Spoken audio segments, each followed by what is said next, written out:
With a brand new Zelda game on the way, it's an exciting time for us Zelda fans. We get to theorise and speculate about the most mysterious topics. We get to discuss about what the thrilling and exhilarating adventure of a story could be, think of possible changes to make, and just join in on the overall hype building up to this new game. It's all very exciting right now, even in these early stages. I'd say it's fair to assume that we can expect this new game to add some new features, along with bringing back some old ones, and today I thought I'd dive into some of the most wanted features, items, locations, and overall things that I myself and you guys want to see in this upcoming Legend of Zelda game. So, without further ado, here is what Breath of the Wild sequel needs to bring back.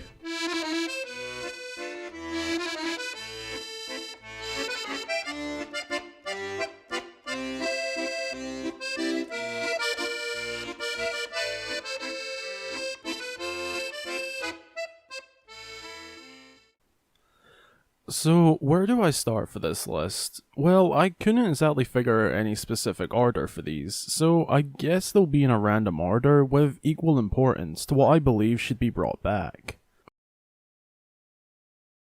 Firstly, to start off this list, we look to a more developed Hyrule. From rebuilding the kingdom to its once former glory, to expanding upon the land that we ventured across throughout Breath of the Wild. Now, I am not personally expecting Hyrule to be fully rebuilt and redeveloped as a kingdom, but it would be really cool to see the land in the process of repair. Going off the recent reveal trailer for the sequel and how Link and Zelda look, we can gather that the game is played shortly after the events of Breath of the Wild. Whether or not we play in the present or the past, as some recent theories have suggested, that is unknown. However, I would love the ability to roam around the glorious, but yet bare Hyrule we already know and love, but during its rebuilding process. Maybe we could even have side quests to help repair the long forgotten towns and villages that were maliciously destroyed by the wrath of Calamity Ganon. I do also want the land to be expanded upon, whether this be from some underground cave systems or allowing the players to venture out beyond the limits of Breath of the Wild. As long as there is more than just the basic Breath of the Wild map. I think it's fair to say that many of us that played Breath of the Wild desperately wanted to explore Hyrule in its prime, and it didn't help much that we were teased shots of the land in its full glory, like this one. Hopefully, we will get to see the Kingdom of Hyrule in a better state in this sequel. Next up, mini dungeons. Now, with Breath of the Wild being an open world game, it was instantly going to be a challenge to keep the dungeons we know and love within the game. If given more time, perhaps the Zelda team could have found a way to integrate them into the game, but with years of delay and being pushed for time, it wasn't ever going to happen for Breath of the Wild. However, something I thought about was the idea of bringing back mini dungeons. Remember in past games when you could come across those dungeon-like areas, but they only took about 10 to 15 minutes? I mean, so can the Divine Beasts. But what if they were added into this sequel? Say you could be venturing the vast land of Hyrule and you come across a cave-like entrance, only to enter and find out that it is a mini dungeon. These could be in a similar format to the shrines found in Breath of the Wild, but with more of a classic Zelda feel. I'm talking about multiple rooms with problematic puzzles, a theme of sorts, and of course, a boss.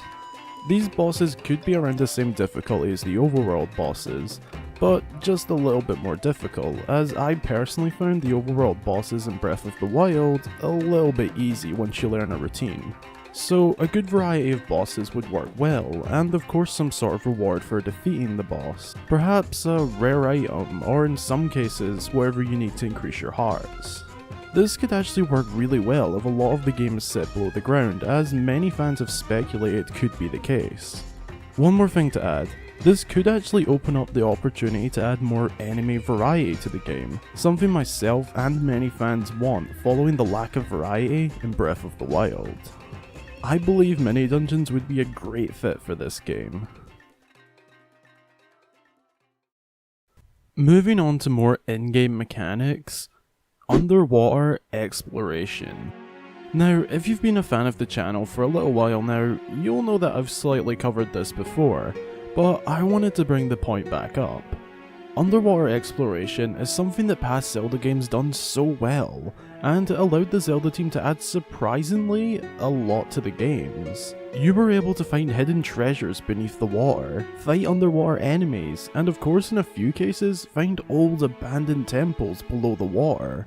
Getting to dive below the water was such an adventurous feeling. You sometimes didn't know what to expect. It really was opening up a whole new world to the player, and I believe it could work especially well for this sequel, considering the developers are going to need to add some new areas to explore. Linking back to that last point of mini dungeons, perhaps some of them could even be found underwater, in sort of underwater caverns if you like. That would be so awesome to dive into the blue waters of Hyrule and submerge yourself in an aquatic world of mystery. You could run into new enemies, find a mini dungeon, a cavern, or hell, even a shipwreck. That would be awesome. So I really want to see underwater exploration back in Zelda. The next thing I'd love to see back is actually the music. Now, don't get me wrong, I loved the music in Breath of the Wild. It was so fitting for the game and I loved how subtle it was. It was a perfect fit for the game. I don't want that side of the sound design to go. I would love this sequel to have similar music, all ambient, subtle, and mysterious at times, but I would love that to be mixed with some more traditional styled Zelda music, a dynamic soundtrack if you like. So when there is more intense scenes, the music picks up and gives you that rush some older Zelda tracks could do. For example, the music that kicks in when fighting certain enemies. This really got your blood flowing back in the day and is something I'd love to see back again. Along with this, I'd love for at times, say you are venturing the depths of a dark cave, I'd want the music to slowly get louder, higher pitched, and repeat, creating an intense and somewhat terrifying atmosphere as you navigate your way through a barely lit cave, and not knowing what lays just a few steps ahead of you. The music and sound design is one of the most important factors that goes into a game, and judging by how dark this upcoming game looks, I would love for there to be a good mix of creepy and eerie music, alongside loud and bold tracks for when in action. Now for a more peaceful and relaxing thing. Well, area and item. This is the fishing pond and fishing rod. Of course, the game will likely be filled with rivers and lakes again, as we will more than likely be playing in the same Hyrule. One of the things I personally missed most in Breath of the Wild was the fishing rod.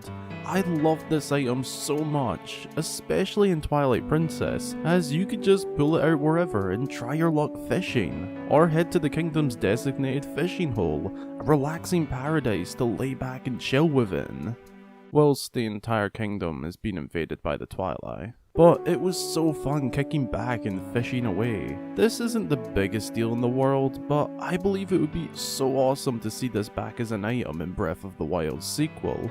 You could be strolling around the kingdom and come across a pond, lake, or river and just go fishing. It was almost like a mini game, but on the go. Of course, I would love for there to be some sort of area specifically for fishing. An area filled with all kinds of common fish to the Kingdom of Hyrule, and maybe a few rare ones like in Twilight Princess. In that game, there was so much depth to fishing. I'd love to see that again. Maybe this one is just me, but I'd really love this to return, along with the ability to take a boat out into the water and just relax.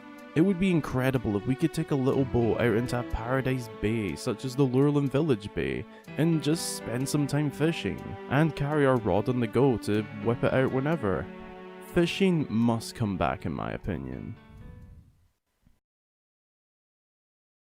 Following that, we now look to one of the biggest things on this list. Dungeons.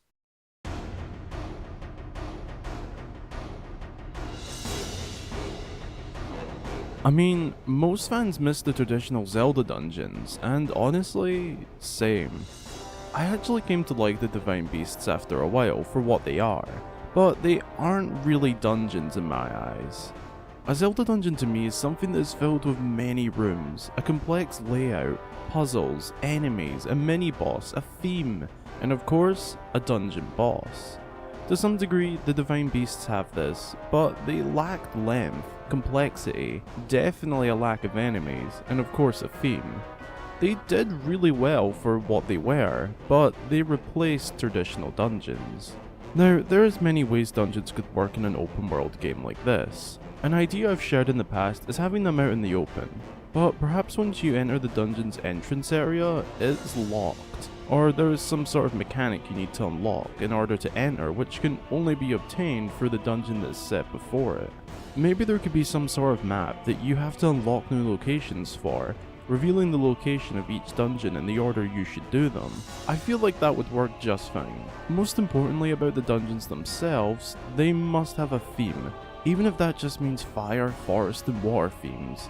I'd happily accept that, but ideally, I'd want themes like earth, fire, water, shadow, light, ice, and perhaps even magic. That could even tie into the Zonai tribe as well. They must have a good variety of enemies to face as well, and mind-boggling puzzles that really make you think and strategize your next move. Breath of the Wild undebatably lacked puzzles that were anywhere near as creative as past games, especially in the Divine Beasts. This is something I really miss from those past games, and would love to see them back, either out and about in the world, or within dungeons. Honestly, dungeons don't even need to be a mandatory part of the game for them to be there. They could function how the shrines did, optional. I'm just really hoping that we see the return of dungeons. Traditional Zelda dungeons. To wrap this video up, I wanted to mention a smaller feature I'd love to see. Petting and picking up animals. This is such a cool little adorable feature in past games, and I honestly thought it would have been a thing in Breath of the Wild. Hopefully, we'll see it back soon. Thank you for checking out the video. I really hope you all enjoyed this list of the most wanted features, items and locations to return in the upcoming Zelda game. Be sure to let me know down below what features you would like to see back in this upcoming game. Huge thanks to my Patreon supporters, you guys help me and the channel out so much. Your support is highly appreciated. If you would like to help support the channel, follow the link down below. Again, thanks for watching, and until the next time, I've been Hyrule Gamer.